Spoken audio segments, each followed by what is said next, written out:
Transforme ta vie en 90 jours avec cette habitude Napoléon Hill. Chapitre 1. Accroche. Tu n'as pas besoin d'un miracle, ni d'un diplôme de Harvard, ni d'un héritage de millionnaire pour transformer ta vie. Tout ce qu'il te faut, c'est une habitude. Une seule.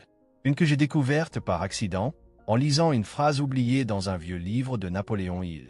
Au début, je l'avoue, j'étais sceptique. Mais en moins de 90 jours, je n'étais plus le même homme.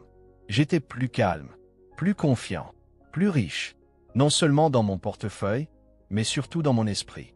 Et aujourd'hui, je vais te révéler exactement quelle est cette habitude, comment elle fonctionne, et pourquoi presque personne n'a le courage de l'appliquer jusqu'au bout. Alors reste avec moi jusqu'à la fin. Si tu as plus de 20 ans, que tu sens que ta vie n'est pas là où elle devrait être, et que tu veux un vrai changement, cette vidéo est pour toi. Et avant d'aller plus loin, abonne-toi à la chaîne, laisse un like et commente juste en dessous. Quelle habitude sais-tu que tu dois développer, mais que tu n'as pas encore eu le courage de commencer? Chapitre 2. Mise en contexte. Napoléon, il n'était pas millionnaire. Il n'a pas fondé une grande entreprise.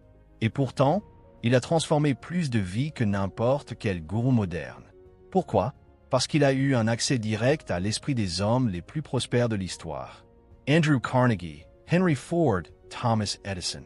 Il a passé plus de 20 ans à étudier ce que ces géants faisaient de différent. Et après cela, il a livré quelque chose de simple, direct et puissant. Une carte. Un manuel mental pour créer la richesse, le but et la liberté. Le nom du livre? Réfléchissez et devenez riche. Mais ce que peu de gens remarquent, c'est qu'au-delà de toute la philosophie, il y a un point de départ. Une habitude unique. Une pratique que tous ces hommes, sans exception, partageaient. Et c'est de cela que nous parlons ici. Pendant que la majorité court après des techniques nouvelles, des astuces sur Internet et des stratégies compliquées, les vrais maîtres reviennent à l'essentiel. À ce qui compte vraiment. Ils construisent la vie qu'ils désirent à partir d'une seule habitude bien pratiquée. Et c'est là que tout commence à changer. La motivation disparaît. La fatigue s'installe. Mais l'habitude reste. Et cela change tout. Parce que c'est l'habitude qui transforme le désir en résultat. Le rêve en réalité, et l'homme ordinaire en un homme inarrêtable. Chapitre 3. Le problème. Le problème, c'est que la plupart des hommes vivent comme s'ils avaient tout le temps du monde. Ils se réveillent fatigués, appuient sur le bouton répété, courent pour survivre à la journée, et à la fin, ils répètent le même cycle. Les années passent, les opportunités disparaissent, et tout ce qui reste, c'est le regret.